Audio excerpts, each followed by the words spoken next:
Now, this business started off as a voice business. It's now, we were at lunch that day with the IMF chief economist, and he asked you, I think, Mr. Lin said, what do you see your company in 5 years' time?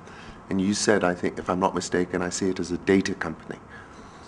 Yeah, I think in 5 years' time, or even less, I see this being as a telecommunications company, and with data being a big proportion of our revenue, because we are, we have until 2008, we were a mobile company, pure mobile play. We are still dominantly a mobile company. 80% of our revenue is still from mobile devices.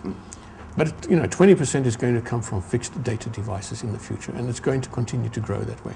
Because if you look at Kenya, and you look at, first of all, the availability of internet access to the average Kenyan is very small. Less than 5%, maybe 10% sometimes people say, have access to the internet. Our literacy rate is very high, over 60%. We have a literacy rate of over 65%. So that means that our population can use the internet, but we haven't been able to give it to them. And I believe that's what's going to drive us. I think we're heading for a data revolution. Once again, for me, for my company, for me, it's in the consumer. Yes, in the consumer, of course, corporates will play a big part in it, and I am in all the top 200 corporates. I probably have 98% market share, but I think in the consumer markets where the data revolution is going to come.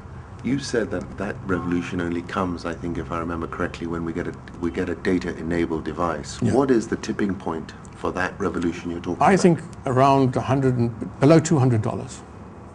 Internet-enabled? Internet-enabled device, not an internet, to be more specific, a netbook, a laptop, yes, netbook type device, data-enabled. I think when it drops below $200, I'm saying between $150 and $180, I think that's the tipping point.